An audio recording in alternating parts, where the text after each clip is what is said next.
Come stop and take a trip down on my block where you see hidden potential, young minds sharper than pencil, and ain't afraid to speak their mind if they got something against you. We standing with you, we tackle issues like civic pride. Hate will cease to exist, let's put our differences aside. From my side to your side, from Dutchtown to South Side, from Penrose to North Side, from Benton Park to Old North to West End to West Side. We blessed when we step out, we stand down, rise up, stand together, wise up.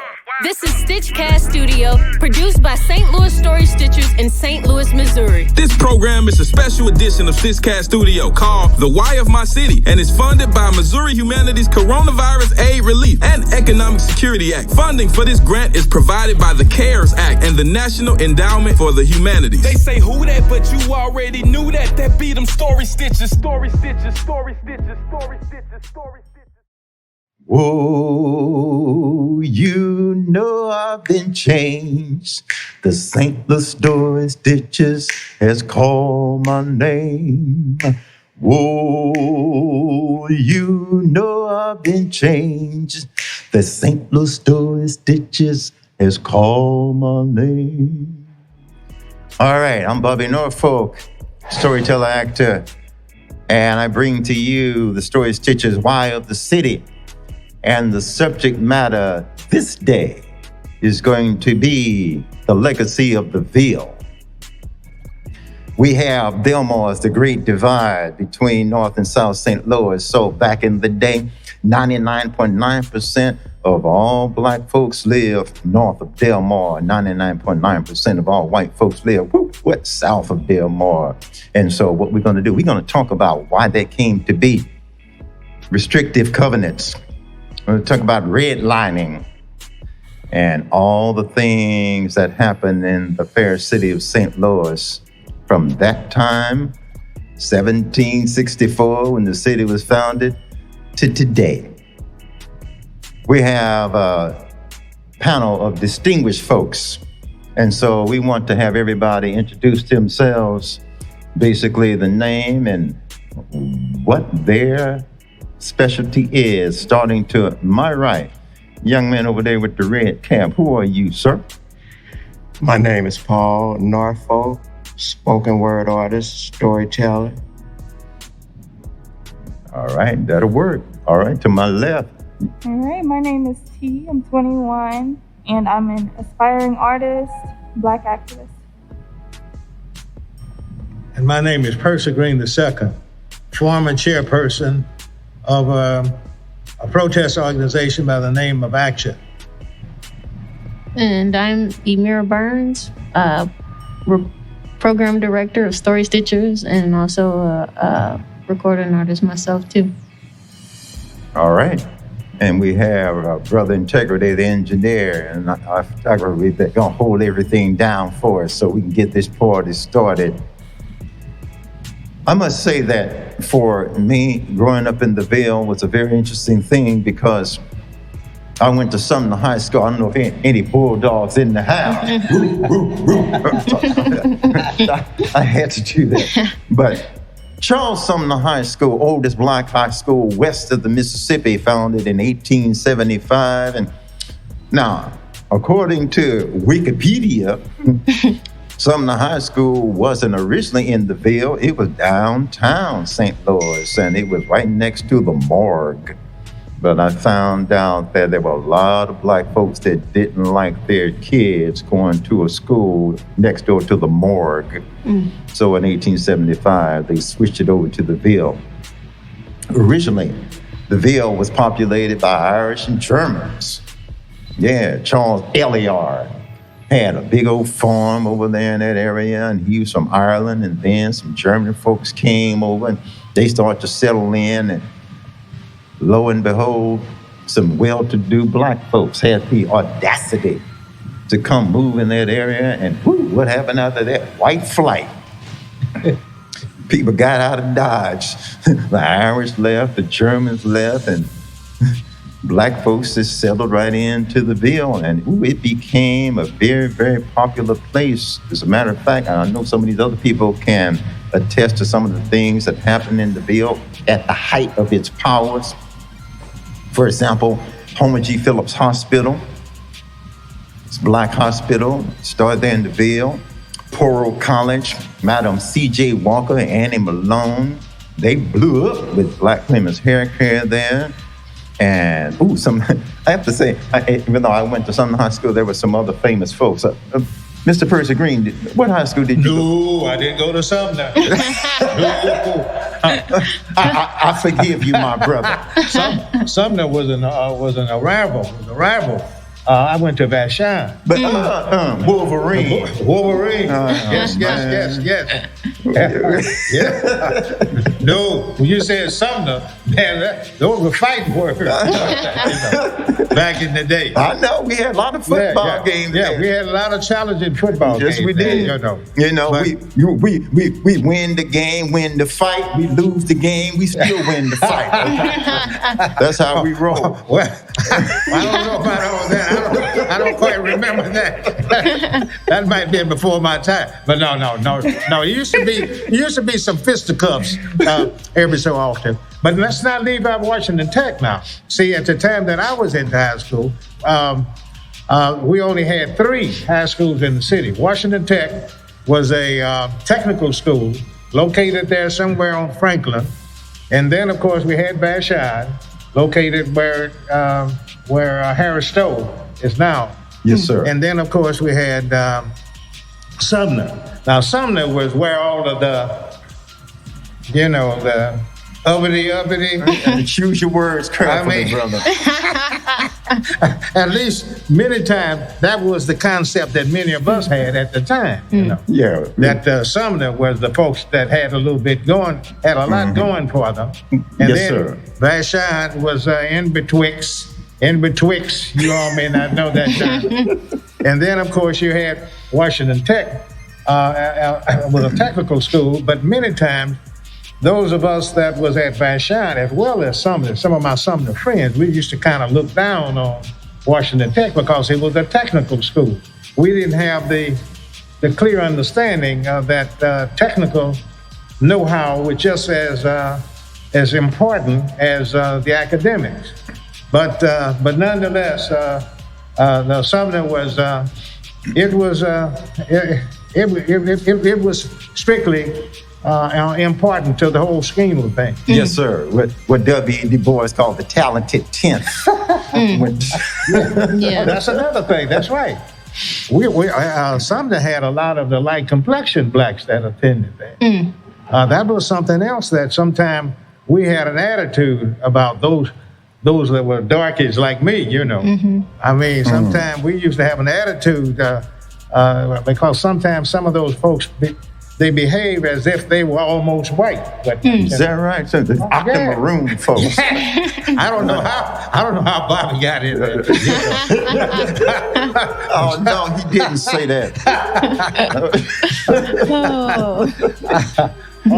Bro, I need some help over here. My younger brother Paul, help bail me out over here. So I have a question for you all. What are some of your most memorable moments in the Ville? Growing up. What was something that really changed or molded you as a young person to become now the astonishing leaders that you are today in our community? One of the things that affected me very much was probably, let me see, who was that group? The Black Panther Party. And the Black Panthers, they had a guy there named Stokely Carmichael. And Stokely Carmichael came with that Black Power. And boy, that did a whole lot for us. Black Power, brother. Black Power to the people. And I grew up in St. Louis at a time where there was a lot of opposers of the civil rights movement. They killed Medgar Evers. They killed Malcolm X. They killed Dr. Martin Luther King. And you can imagine that this had a very demoralizing effect on the Black community. Yeah. So when Stokely Carmichael was shouting Black Power, that showed we started having some solidarity, more solidarity. It was a call for us for blacks all around the country to unite, to recognize their heritage and to have a sense of community. So it was a very powerful time in my time period. We even had adapted a handshake called the dap. We was really brothers. One other thing that I needed to say about that, the Black Panther Party was a very strong movement around the country, and there was the forces to be. Edgar J. Hoover started sending his agents out to destroy the Black Panther Party. I believe one of the things that he did was started to flood the black community with heroin. And pretty soon, people wasn't saying, power to the people, brother, power to the people. Instead, they started saying, using the N-word and going, Negro, I don't want to hear nothing like that. If you don't have my money, so the whole attitude of black people started to change to a great degree once the Black Panther Party started getting wiped out. All right. Yeah. Miss Lady, over there, did we do a proper introduction about you? Yes, I said that I was an aspiring artist. Performing artist? Okay, Yeah. give us a little bit of the background of your Ville history. So I've been back and forth from the Ville to Texas, Illinois. So I didn't even, I didn't go to high school here. But being around my grandmother and the rest of my family that are here, I've seen a lot of, violence and everything. So that kind of made me just want to get the message out there with the gift that God blessed me to have. So that's why, I do what I do. Okay. Your grandmother lived in the Ville, or she's still there in the Ville? She's still with us? I'm here too. Yeah. Okay. Ville, yeah. And what city did you come from before St. Louis? Houston, Texas. Houston, Texas. Archie Bell and the Dreads. God, to tighten up. That way before your time, girl. Mr. Percy Green, leader of Action, not a member, you the leader of Action. Now, see, I think I owe you a debt of gratitude for climbing that Gateway Arch back in the day when they were building that arch, because guess what? In 1976, they were looking for a black person to be a national park ranger. There was no black folks working at the arch. Right. Okay, and all of a sudden they went all the way out to UMSL, grabbed me off campus, wanted me to be a historian interpreter. So yes, sir, I owe you a whole lot of money. Oh, well, but, right on. Pay up, baby brother. But they need to know when that arch was being built, why you climbed up there, and what did you do when you got up there on that scaffold? Well, let me just say first and foremost about how I gravitated from Sumner. I mean, I never went to Sumner, but the interesting thing is that when I was in high school, I was in high school in 1950. I started and graduated in 1954. But during that particular time, my experience was that we challenged, we always had a big rival with Sumner. Like for Thanksgiving, what do they call it? The playoff day of Thanksgiving Day, something. A homecoming. Homecomings, yes, sir. And a lot of times, the disciplinary actions at that particular time was that when a person got put out of school at Vashon, then of course they had to either go to Washington Tech or Sumner. And some of our great football players, either they were charged with impregnating a female or girlfriend or whatnot, they were put out of school. And so Merrill Gibbons, one of our leading football ends back in the time, was put out of Vashon because of such. And then he ended up going to Sumner, and he was a star football player there. We had, I can't think of, I guess it was during my time there, it must have been about as many as 10 people on a football team or a baseball team that was put out and then end up playing for Sumner. Of course, right after I come out of high school, I wasn't interested in the protest movement. I wasn't aware of the protest movement until after I come out of the service. And that was, I was drafted in, in 1958. And then I come out of the service in 1960. And then a fellow that I was working with, of course, after I come out, well, before I was drafted, I was working at McDonnell Douglas. And at that time, a good paying job was paying like $1.56 an hour. But you can imagine where times were then versus now. Mm-hmm. And with me being paid, did I say $1.58, $1.56? I'm sorry, I was paid $1.58 an hour.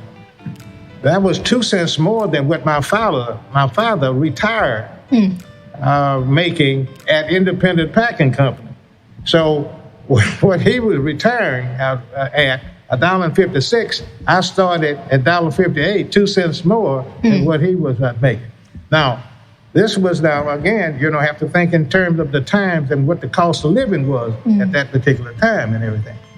But nonetheless, after coming out of the movement, after coming out of the service, and then I went back to McDonnell Douglas to work after I come out of the service. And, I was just kind of curious about, my surroundings. Some of my high school friends graduated, made high grades, and some made better grades than I did in high school.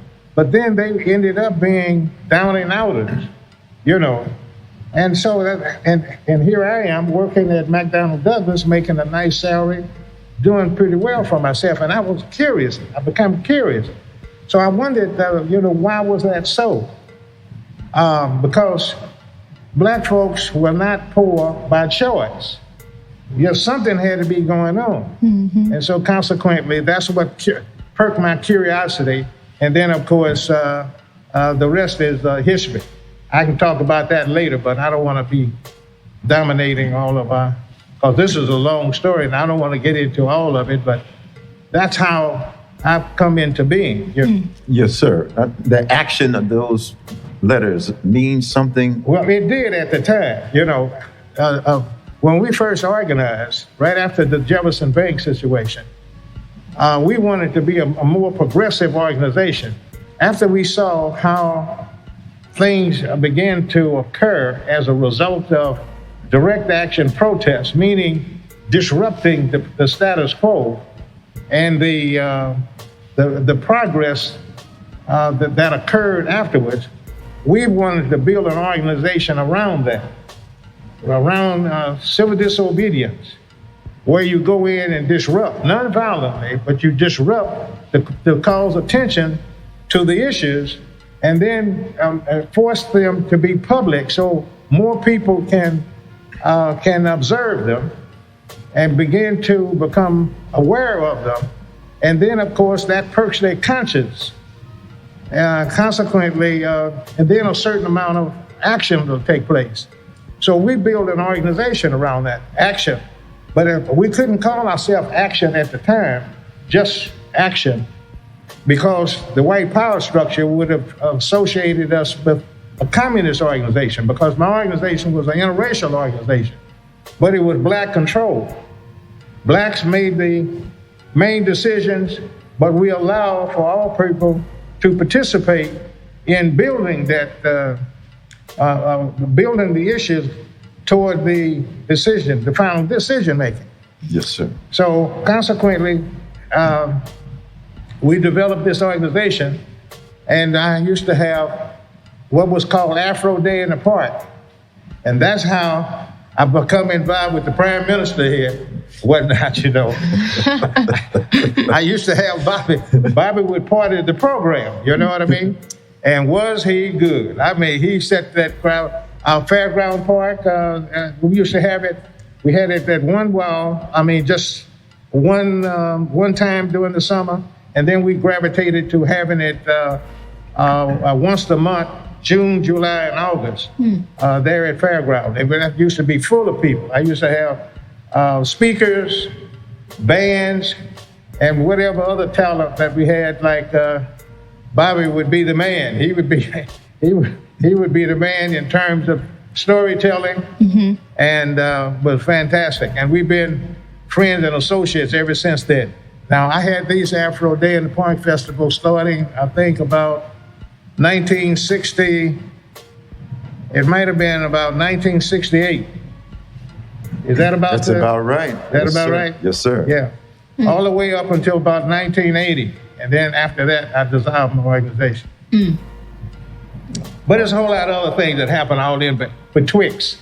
Mr. Paul, otherwise known as Mr. Smooth. Now, see, we got to get into your legacy here, growing up in Ville, because, Percy Green had mentioned this thing about Fairground Park.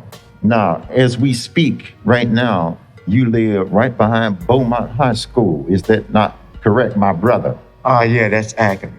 And you are an organic farmer. Is that not correct? That's accurate. Okay, and you have this crop called wheatgrass.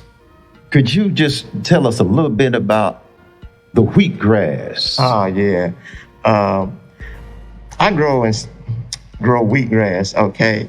And one of the reasons I do it is I believe it's a most nutritional product. I believe that it strengthens your immune system. I believe that it purifies your liver. It cleanses your blood. It has all kind of wonderful nutrients in it. And if you do any research on it, you'll find that it's, among other things, called a superfood. It has a green juice in it, the chlorophyll, and the chlorophyll is just a powerful blood cleanser, among other things, and a blood builder. So that's one of the things that I'm strongly pushing right now in my wheatgrass. And Where you get it at? all right. Right. Basically, just contact me. Oh, okay. The wheatgrass doctor wheatgrass, is in the house. Yeah, okay. Yeah, I know. Yes. Yeah, I'd like to check that out. Oh my goodness! And they serve it in shots. The little 1 ounce and 2 ounce cups. I call it liquid sunshine. Really? Yes, liquid sunshine. It's like taking that sun energy and just putting it into your bloodstream. And it's not a cocktail drink, okay? You have been warned. Oh. It's not a cocktail. Like a whiskey sour. In other words, it doesn't have any spirit. No. It's an acquired taste. Oh, okay. However, and you swish it around, and I learned this from Brother Paul, you have to swish it around in your mouth and let the enzymes in your mouth release all of that, the saliva, and then when it hits your bloodstream, woo! I'm telling you. Yeah. And, and once you start to ingest it on a regular basis, you immediately feel the effects. Yeah. Well, tell us more about it, man. Another thing that makes it really, really popular is people believe that it's a strong cancer fighting agent. Okay? Let me see here. Is it any type of cancer? It's a strong cancer fighting, yeah. And let me see what I was getting ready to say here. Well, I know you got some pictures of it. I know Percy Green had asked about how to get in touch with you. So just send them the pictures. You just send it to the different people on Story Stitches. But one last thing that I needed to say is people use it for medicinal purposes. They use it for medicinal purpose. And the greatest thing about wheatgrass is whenever you go and get medicines from a doctor or a pharmacist, all medications have side effects. No such thing with wheatgrass juice. No side effects. No, you said no side effect. No side effect. Because it's natural. And Paul grows them in these trays, right? Like you go to a nursery to get flowers, to get the petunias and the impatiens, but the wheatgrass grows up about 3 inches tall. Hey everybody, you know what time it is. It's time right now for our Pick the City Up art interlude, featuring an original piece by famous author and storyteller Paul Norfolk called The Ville. Deep in the system of the Milky Way, down on a planet called Earth, there is a place in North St. Louis I've lived since my birth. Italians and Catholics lived in South St. Louis in a place called the Hill. I grew up north of Del Mar in the area called the Ville. It was an adventure and a thrill. People from all walks of life going through joy, going through strife, the best of the best, having to achieve test after test. Where'd I go to high school, you might ask? Well, here, dear people, is a blast from the past. 1, 2, 1. Everywhere we go, people wanna know who we are, so we tell them, we are the bulldog, the mighty bulldog, what you gonna do, the Boston Boogaloo, what you gonna say, whip it all the way, hey, Umgawa, Sumner's got the power. The legend singer's conductor, Kenneth Brown Billups, mentor mezzo-soprano Grace Bunbury, who performed for U.S. presidents.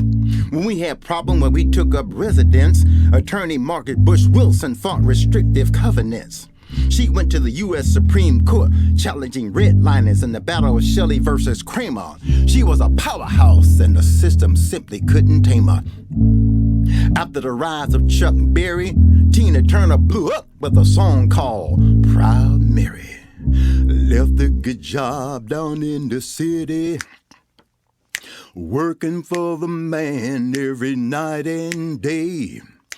And I never lost 1 minute of sleep when I was worrying about the way that thing might have been. You know, big wheel keep on turning. Proud Mary keeps on burning. You know we're just rolling on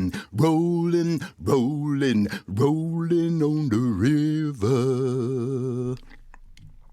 Master teacher Julia Davis came to fame, and the St. Louis Public Library put a building in her name. Google the group The Fifth Dimension, featuring Ron Townsend and Billy Davis Jr., and take your pick with songs like Age of Aquarius, Up, Up and Away, and Stone Soul Picnic. Charles H. Turner, a brilliant scientist of great renown, had a middle school named after him in this North St. Louis town. Gifted baritone Robert McFerrin Sr., first black person to sing in New York's Metropolitan Opera. I saw him walking down the street and I took my stand. I said, "How you doing, Mr. McFerrin?" He said, "I'm fine, young man." Tennis player Arthur Ashe left Richmond, Virginia to learn with Richard Hudlin. Won Wimbledon and 3 Grand Slams, and few could achieve above him. Chuck Berry, the true originator of rock and roll, was doing hip-hop in 1955, and that ain't no jive. As I was meeting down the hill, I saw Maybelline in a Coupe de Ville, a Cadillac rolling on the open road. Nothing could outrun my V8 Ford. A Cadillac doing about 95. She bumping the bumper rolling side by side. Maybelline, why can't you be true? Oh, Maybelline, why can't you be true? You done going back doing the things you used to do. Annie Malone and Madam C.J. Walker perfected black women's hair care and became black female millionaires. Attorney Homer G. Phillips lobbied for the first black hospital in the Ville, and politics are being played in his name even still. Activist comedian Dick Gregory in 1961 showed other black comedians exactly how it was done. And what am I talking about? Talking about the Ville. Boom, boom, boom. I'm talking about the Ville. Boom, boom, boom. I'm talking about the Ville.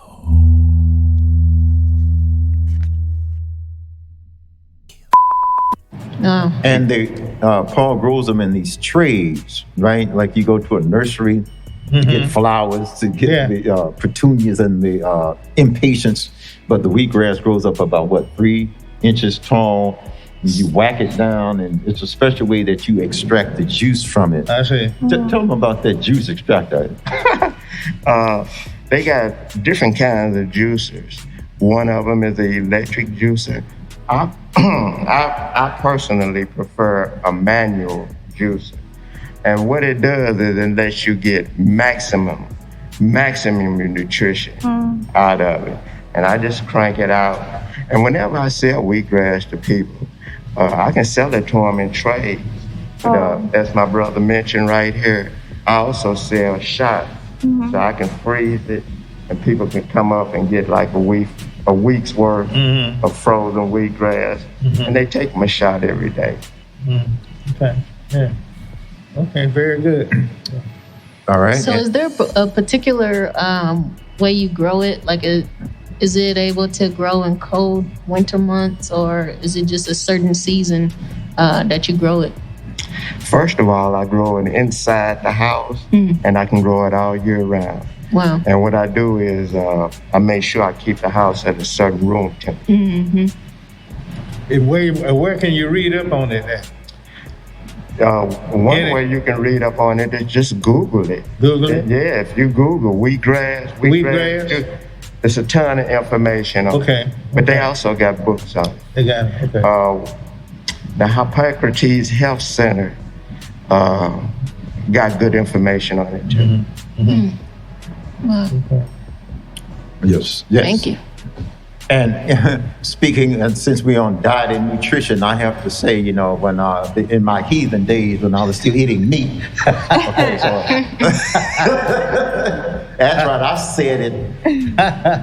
I'm pretty much vegan now, but back in the day at Sumner, Percy, I know, Paul, you know about this, a hamburger joint. It was about 1 block away from Sumner called Ville Burns. Yeah. You know about Ville Burns? Yeah. No, my mom went to Sumner. You know about Ville Burns? Yeah. Oh, they had some of the best hamburgers on the planet. Yeah, they were known nationally, whatnot. People, when they come to St. Louis, they want to know, where's Ville Burns? Yeah. I've been hearing about it. Yeah, that's right. See, now that people talk about sweetie pies. Right. Oh, yeah. Sweetie pie and Ville Burns. We couldn't wait to get out of Sumner House after that last class. You know, people from Bashar, that's right. Beaumont, and Sodan. They would all come, and they have about like 10 patties. And we see them flipping the patties over, and you say, "Give me mine with cheese." All right, baby. Yeah.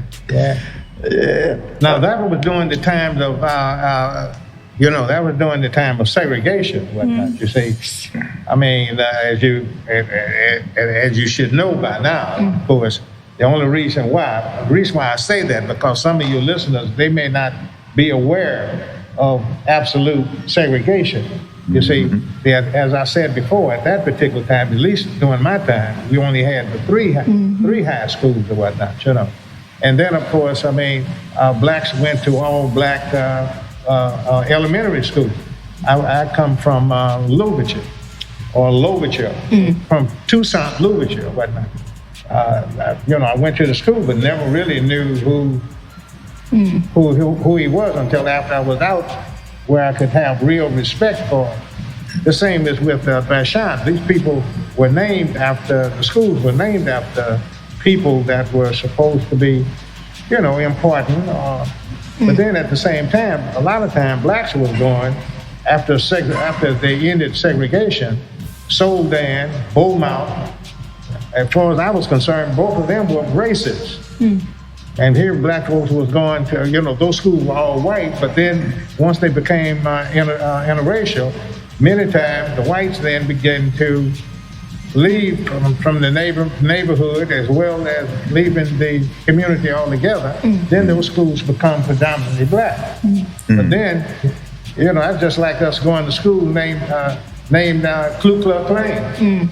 If you didn't really have no association. But anyway, that was the time. Exactly. As a matter of fact, I have a friend who is white, name is Perrin Stiefel. He's a storyteller.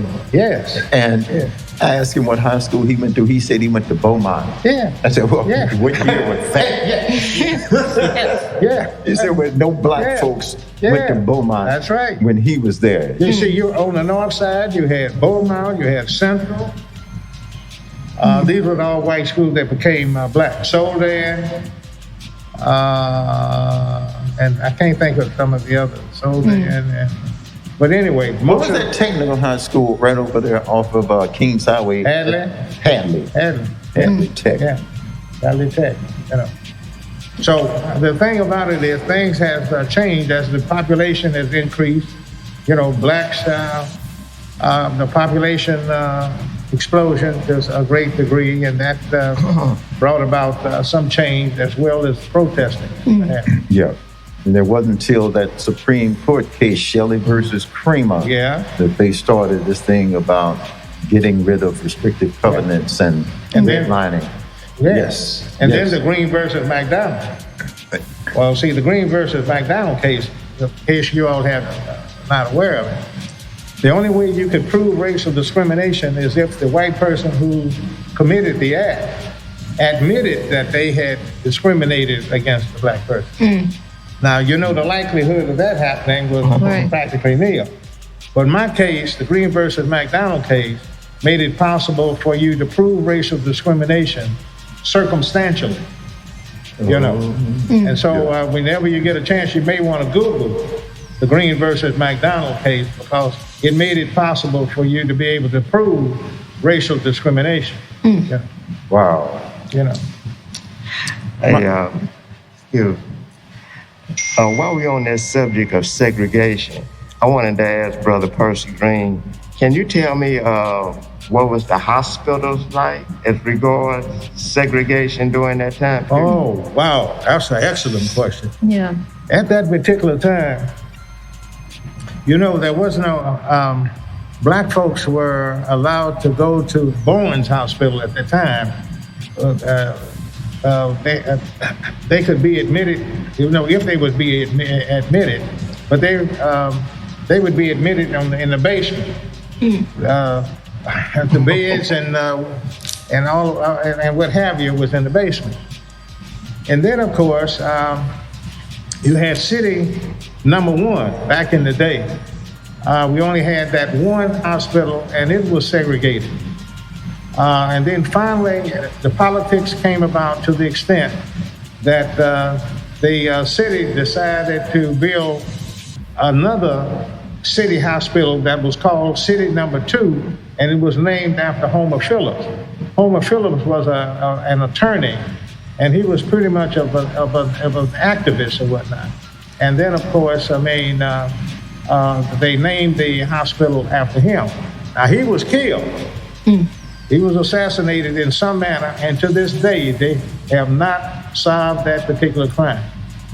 So Homer Phillips was killed over there on, I think it was around Taylor and something, I can't forget.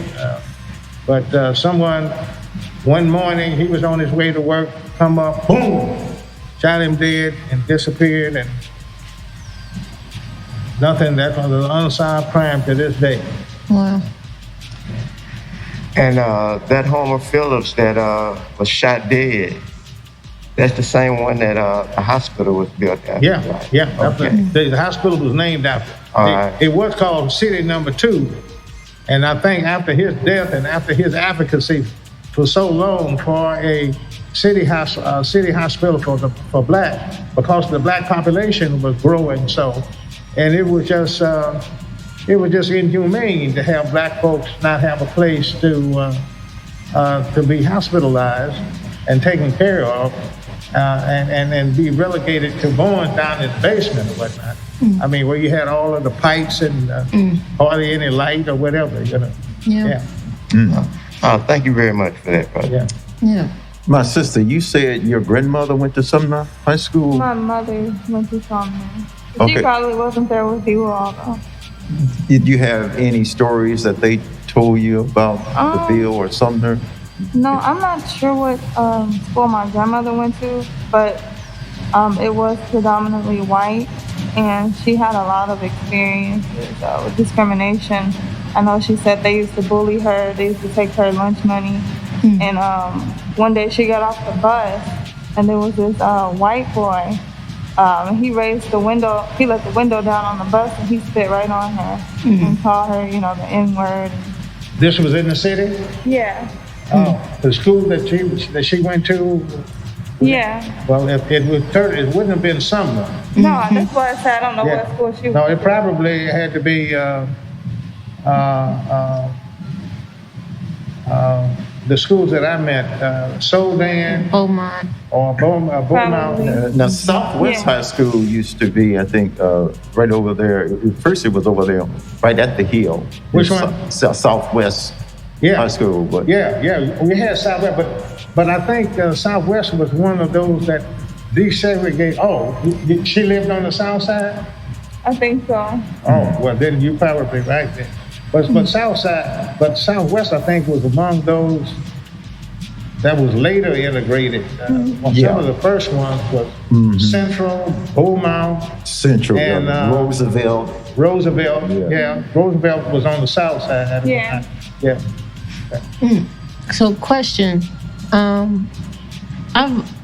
haven't lived over in the Ville, but I've been over there a lot of times, and I hear these amazing stories about how much it was thriving, how people had their own businesses, and how the cash flow would flow through the neighborhood a few times, circulate through the neighborhood a few times before it left, and could you all talk a little bit more about that, because like for people like me and like in my age group, we don't ever see that. Yeah, well, let me tell you about from my vantage point. Now, it might be different because we have different experiences and whatnot.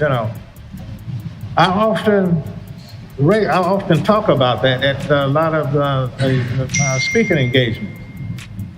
It's interesting how well the black community was operating when it was forced segregation. Now, the moment that the time came for desegregation, as you will find, as it relates to the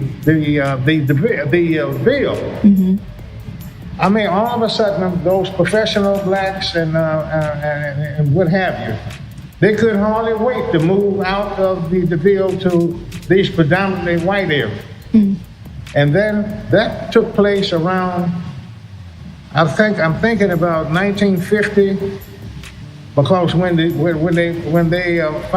Supreme Court said something about the covenant not being constitutional, that means that blacks then could move wherever they could possibly move to. Many of the blacks that were professional and had making the kind of money that they could move, they moved. They moved in such areas that was like Pine Lawn, Wellston. That was the first line. And then, of course, when it became predominantly blacks, then the blacks moved further and further. But the point is that the population in the Ville, as far as blacks, it took a hell of a dive. Yes. I mean, they lost about 30% or 30 or 40 some odd percent the moment shortly after the decision was made that blacks could move anywhere, So the interesting thing is that how well black was doing in all black setting is something that we need to take pride in. But at the same time, remember, that wasn't like it was volunteered, because no sooner than blacks got an opportunity to move out of that setting, they did so. Now the question is, why is it that, why can't that be done on a volunteer basis? The same as blacks in the other places, like you talk about Black Wall Street. It was the same way, except there you have whites become envious of how well black was doing in a segregated setting, and they burned it down. Yes, they did. Also, in response to your question, I can say that I lived in the Ville area from let's say 1963 to 1970, 73, and it was a food desert. It was definitely a food desert. So as regards to the question about businesses, the number one thing I seen around there was people selling pig ears and pig feet. Yeah. You can go to the you can go to the liquor store, most of the stores, and they got pickled pig feet in a jar. And we was hooked on that stuff. We loved it. Where the hot sauce? That's right. I love the pig feet. I love the pig ear. The pig ear. We ate everything but the oink. Pig tails. They had little trucks where you can buy hot polar sausages and things of this nature. Another thing, as regards to the businesses, Homer G. Phillips was a place that employed a lot of people. So a lot of blacks was able to get plenty of work from Homer G. That was probably the only hospital in the country that trained black nurses, maybe black doctors. So it was a really great place. A sad thing about it is when they, I think Mayor Shamer, a group of people came and wanted to close it down. Dick Gregory came to the city and we marched, save Homer G, save Homer G, save Homer G. So just for emphasis, Brother Green was saying, as regards segregation, Homer G. Phillips was a hospital for black people. And they closed it down. So, you know, that was a pretty rough day for many of us. They specialized not so much in the gunshots, but a lot of night wounds. Homer G. Phillips, they had master doctors and nurses there. See, there was this gang activity going on back in the day when we were in high school. It had nothing to do with Bloods and Crips. This was the Taylor Cottage gang, the TCs. They were over there in your neighborhood. No, we had on my neighborhood. We had the Angels, Compton Hill Angels. Compton Hill. Then you had the Turks down on the low end, and then you had the Counts. You had the BTOs, the big time. The Vanderbilt Bugs. And then you had all kinds of other in between. You know? Yeah. But at that time, it was a lot of night fighting. But you did have some shooting. I remember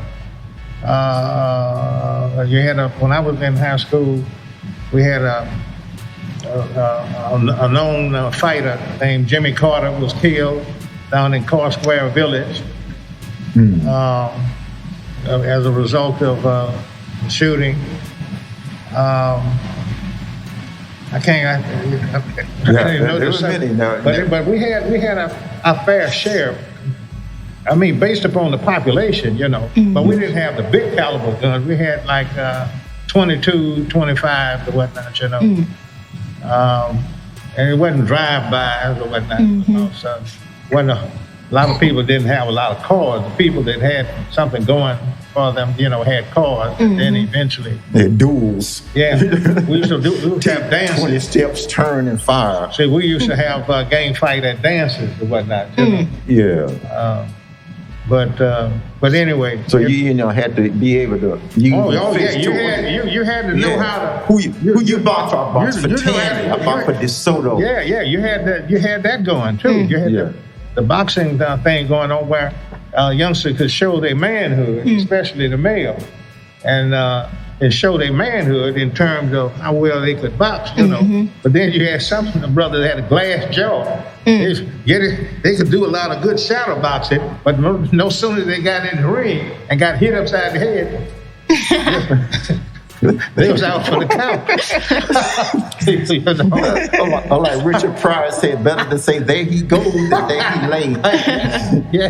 But do you know, you're talking about the economics though, Miss Emeara, there was actually right there behind John Marshall Grade School, right off of what was then Eastern Avenue, now Martin Luther King Drive, right there at Taylor and New State area, there was a Burger King. And so, you know, that's unheard of, have a Burger King down in the hood. Yeah. Yeah. So, But also, now let's think about White Castle. See, there was a time, there was picket lines at White Castle there on Natural Bridge and Kings Highway.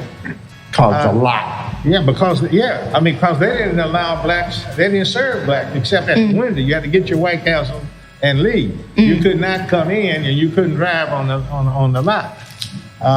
But the thing about it is, you know, all of that is going on now, especially, it has its own history.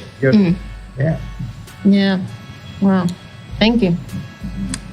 All right, you know, But the thing about the Ville, I've been over there recently. Wow, it looks like we're about to lose. The Ville. I mean, it looks like bombed now. out. Look like planes just looks drop like bombs. weeds and everything. It's no care. It's no living over there. I think they have a senior citizen building over there. Annie Malone is still there, I understand. But I come through that, I couldn't hardly recognize that. Weeds this tall or whatnot, you know, and abandoned buildings. And, you know, what's going on? I mean... it's all, you know, somebody asked me that very question about how to revive the Ville. It's going to take money, you know, and commitment from people who are in the churches. Well, what about civics. David Stewart? I mean, is David Stewart? I mean, he's investing in the car thing over there. I mean, the racing. Why? I mean, blacks that have made it successfully economically. Why is there? Why don't they see a need to pool that revenue and revitalize the Ville? Yeah. Right. It's amazing. And there was another place right over there at St. Louis Avenue in Sarah that sold jumbo shrimp, Sarah Lou, yeah. Okay. Yeah. And some of the best jumbo. Then later on, when I started finding out about shrimp, the strong suckers of the ocean. But they blew up with the sales of shrimp. Brother Paul, again, I know you said you were a spoken word artist, but Miss Emeara, how much time are we working with? It's 10:50 now, so we still got about 10-15 minutes before we got to wrap because see, I know there's this one poem. I'm going to talk about throwing a grenade over at you. Because I know the sister over here, she blew us a little bit of her song, but can you regale us with a piece of work? I don't know if it's going to be true blues or E-plug. No more. Well, I say around the late 60s, early 70s, the last poets did a poem called True Blues, and this is my version of it. And it goes, true blues ain't no new news about who's been abused. For the blues is as old as my stolen soul. I sang the blues when the missionaries came, passing out Bibles in Jesus' name. I sang the blues from the hull of the ship, beneath the sting, pow, of the slave master's whip. I sang the blues when the ship anchored dock, my family being sold on the slave block. I sang the blues being torn from my firstborn, hung my head and cried when my wife took his life and then committed suicide. I sang the blues on the slave master's plantation, helping him to build his free nation. I sing the blues in the cotton field, hustling to make the daily yield. I sang the blues when he forced my woman to bed. Lord knows I wish he was dead. I sang the blues on the run, ducking the dog and dodging the gun. I sang the blues hanging from the tree in a desperate attempt to break free. I sang the blues in all his wars, dying from some unknown cause. I sang the blues from sun up to sundown, cursing the master when he wasn't around. I sang the blues in a high tone, low moan, low groan, soft grunt, hard funk, sure enough singing the blues. I sang the blues on land, sea, and air about who, when, why, and where. I sang the blues in church on Sunday, slaving on Monday, abused on Tuesday, misused on Wednesday, accused on Thursday, fried alive on Friday, and died on Saturday. Sure enough, sing the blues. I sang the blues in summer, fall, winter, and spring. Now you know, sure enough, the blues is my thing. I sing backwater blues, rhythm and blues, gospel blues, St. Louis blues, East St. Louis blues, crosstown blues, Chicago blues. I sing the Flint, Michigan, contaminated drinking water blues. I sing the Ferguson blues. I sing the Doris Webby Peabody blues. I sing the Prodigal blues. I sing the Crossroad Prison blues, the Charleston Prison blues. I sing the St. Louis City Workhouse blues. I sing the Tulsa, Oklahoma Greenwood Massacre blues. I sing the Police George Floyd Neon Neck blues. I sing the Watts blues, Harlem blues, Gut Bucket blues, Funky Junkie blues, the Up North cigarette cough blues, the down south strung out the side of my mouth blues, the Mississippi I'll be darned blues. I sing the blues black. I sing the blues blacker. I sing the blues blackest. Now I sing about my show enough blues blackness, while staying conscious of my spiritual need and balancing this with an acute awareness about my blackness. Thank you. That was off the chain, man. We need to hear more of that. Yeah. Right on. All right, now that's the way it's supposed to be done. Yeah. Growing up in the Ville, you know, I know, Paul, you rode on the streetcars. I don't know about my brothers over there, but I don't even know what a streetcar is except for one that they built to run through the Delmar. Yeah. But Percy, you know about the streetcar. Oh, yeah. Yeah, they went from as a matter of fact, they went all the way downtown. Yeah. They looped around Sticksbury and Fuller. They used to go out to Wellston and turn around, the Wellston Loop. Yeah, They would, and we'd jump on that streetcar, run on an electrical wire, go down to Sticksbury and Fuller where our pop used to work. Sticksbury and Fuller, now known as Dillard's. Yeah. And then we could walk about 3 blocks south to famous bar, now known as Macy's. Mm-hmm. Then we'd hop back on the streetcar, go past the Ville, go all the way to Wilson, the Wilson Loop, where it looped around. You remember Cat's drugstore was there. Yeah. J.C. Penney. Yeah. You know, the 5 and 10 cent store. Yeah. Ben Franklin. Yeah. As a matter of fact, you know, that was the day when the Ville and Wellston Loop, and it was all connected with downtown. And I bet, young lady, you said your mother was from St. Louis? Yeah.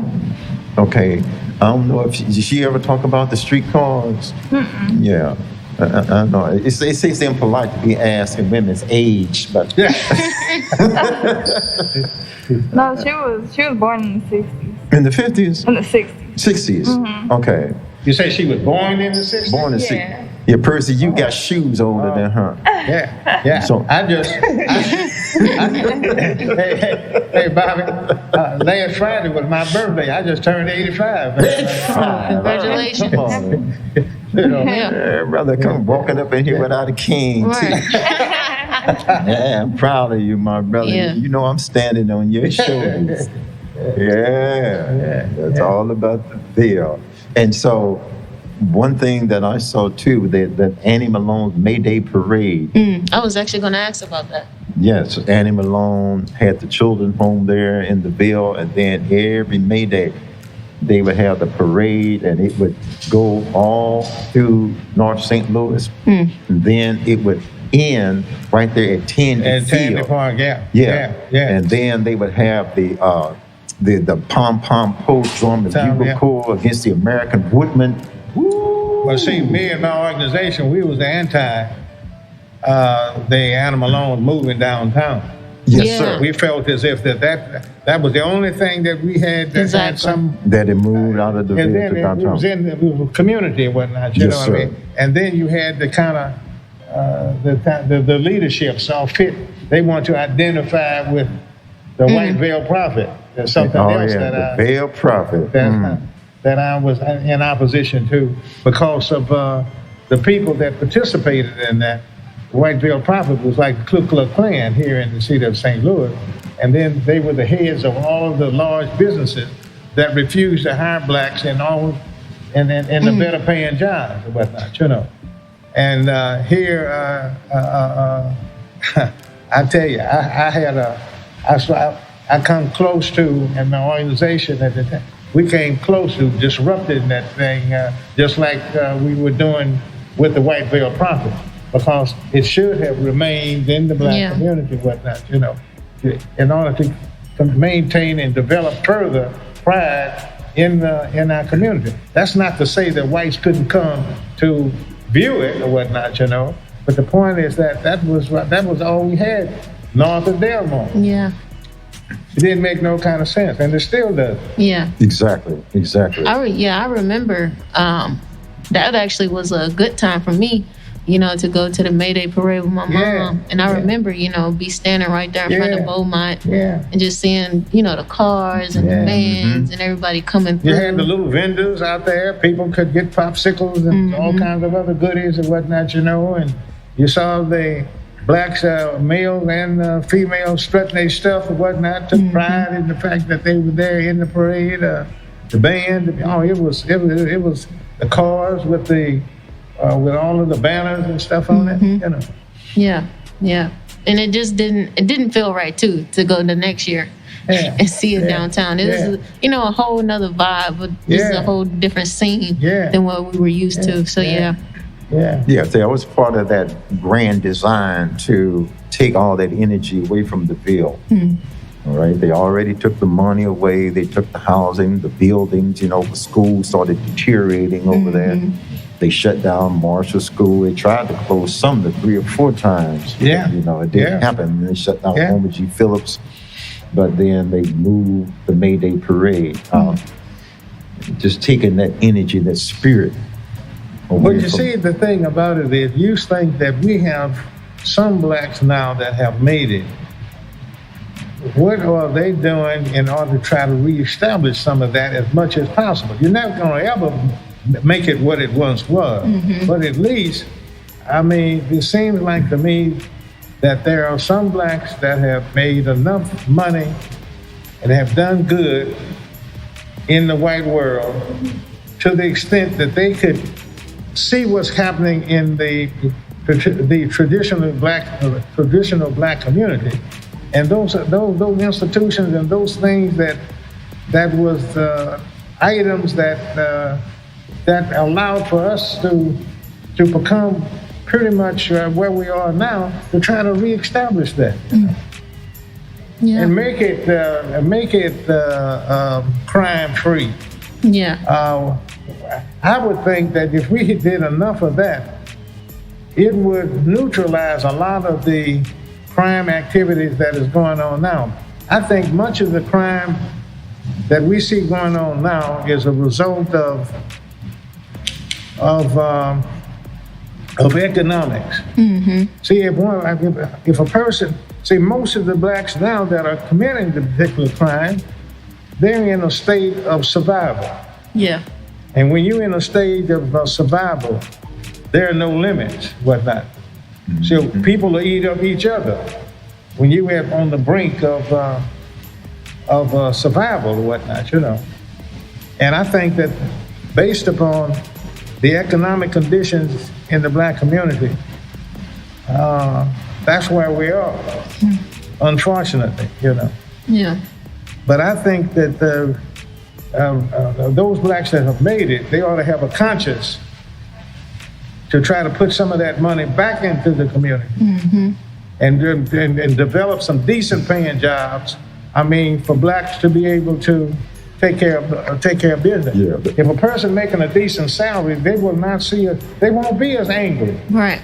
Yeah. You see, the Roberts brothers tried to do that. It seemed like when Sears Roebuck, right there on King's Highway, used to be Eastern Avenue and King's Highway in Eastern.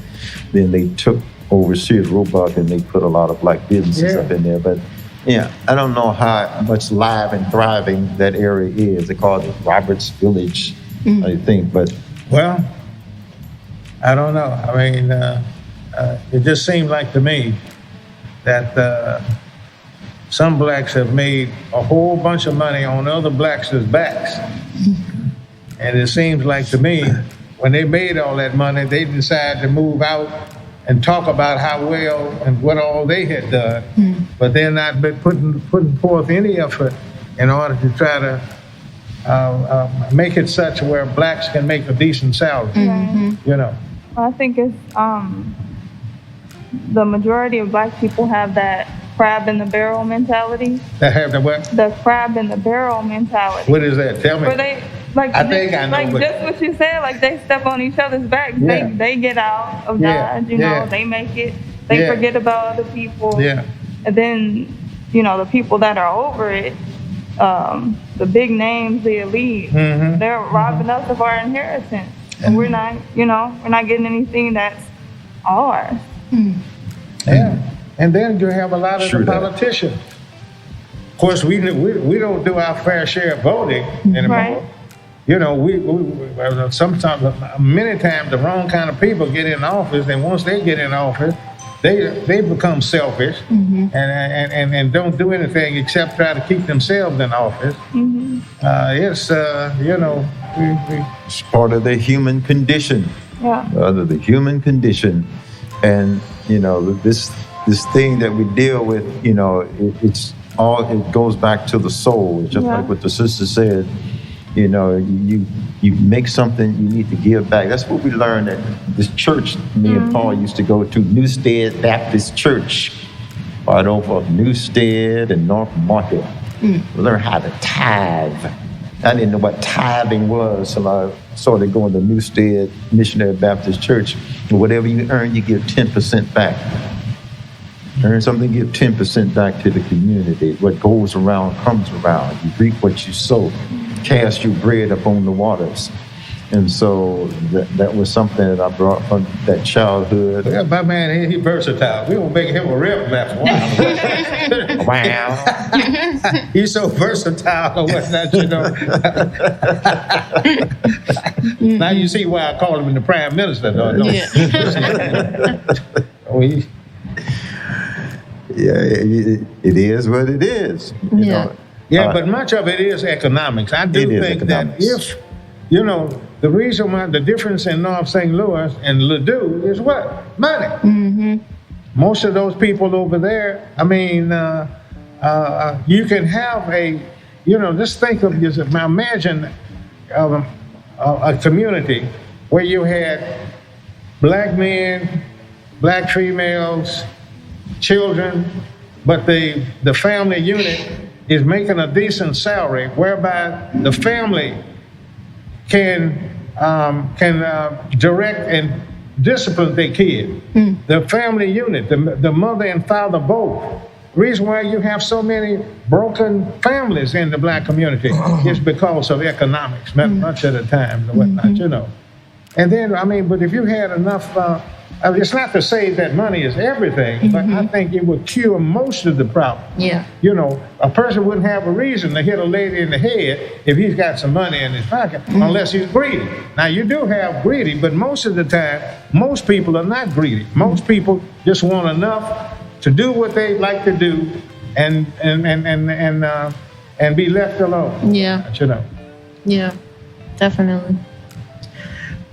While we're on this subject of economics, I had another question for Brother Percy Green, and that is, now I've heard about you when they was building Gateway Arch, you climbed this scaffold, okay, and all the reporters around and everything, and people trying to get you to come down and everything, and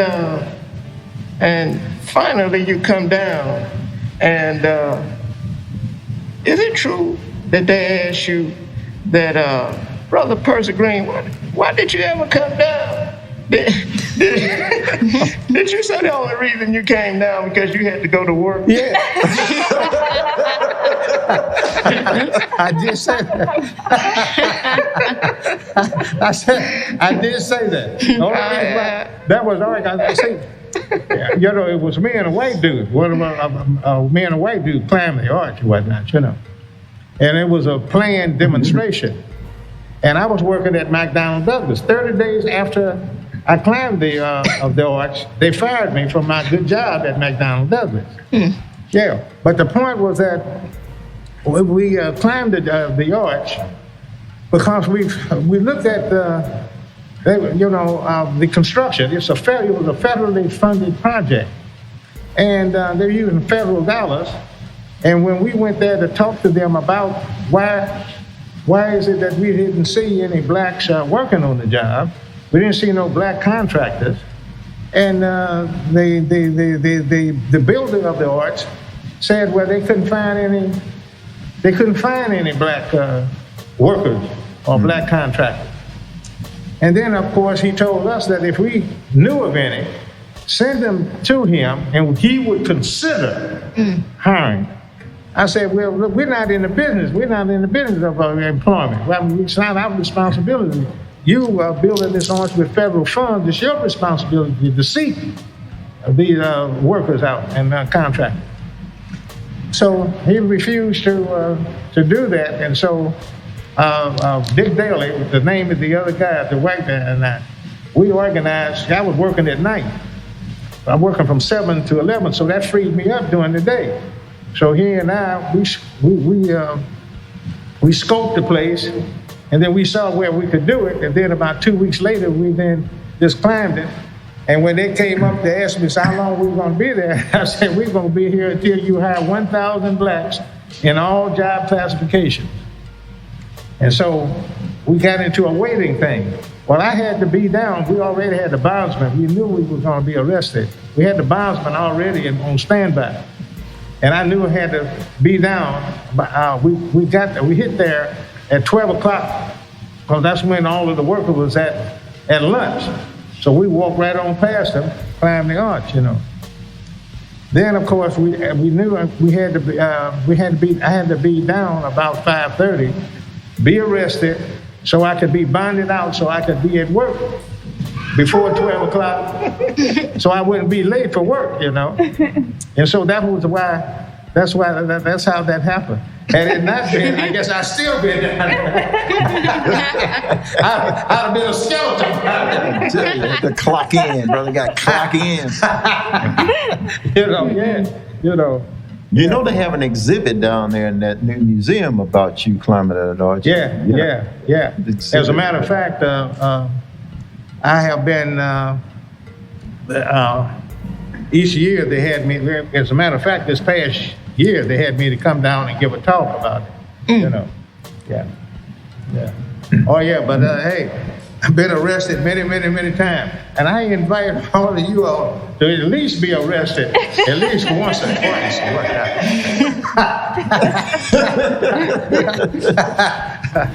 I'm just inviting you. I mean, it's good therapy. And then on top of it, you'll be surprised of how you can learn about how corrupt the justice system is. You see how the policemen, for most part, how they lie. I mean, and lie. You see that them judges are corrupt. Yeah. I mean, you see how the whole system is not near what you see is what you witness on TV. Prompting and everything is being prompted and all that other. No. You got a whole. That's why many folks have the attitudes that they have, is because once they learn how the penitentiary is full of people up there on trumped up charges. It's not to say that they weren't dirty, but they were not guilty of the charges that sent them to them. So that would be just like that would be just like if you hit a fly and killed it, and then the person charged you with murder for killing a fly, and then you end up getting penitentiary time. Now, once you come out, you're sure enough going to be hostile of man. Right. Now, everybody else is killing flies because it's supposed to be the thing to do, because it's not worthy of life. But then the moment you kill a fly, then you get charged for murder. That's the type of. Yeah. That's the way they roll. But if you do a civil disobedience with me and go to jail.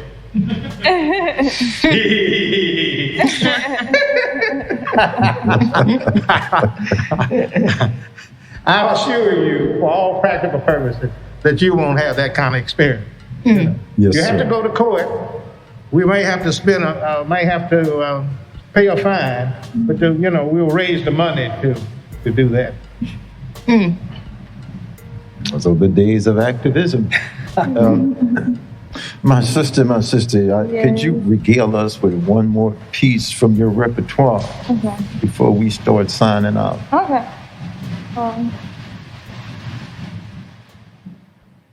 If 2 + 2 is 4, then tell me why I go to Africa for.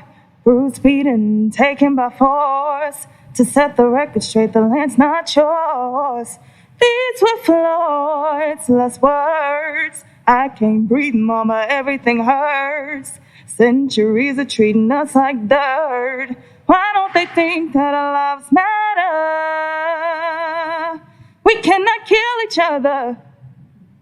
We're doing them a favor. All black lives matter. No peace, no justice. Ooh, police keep killing us. No, but we ain't giving up. We ain't giving up. No. No, we ain't giving up. All right. Very good. Thank you. Yeah. Yes. Great. Okay, are we winding down? All right, I think we've hit our mark. I would like to thank all of our podcast panelists and our engineers and the man behind the camera.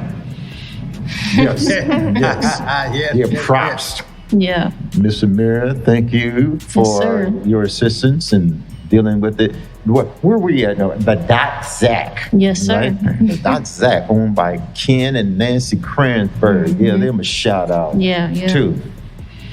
And this is Bobby Norfolk, and you have been listening to an excerpt of Why of the City, based on St. Louis story Stitches.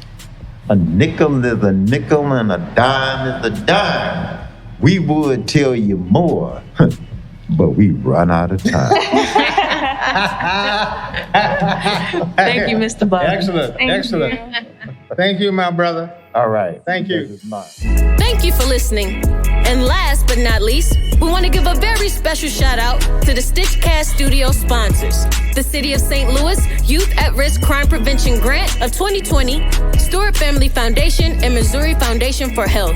To learn more, visit storystitchers.org. Funded by Missouri Humanities Coronavirus Aid Relief and Economic Security Act. They say who that, but you already knew that. That be them story stitches. Story stitches, story stitches, story stitches.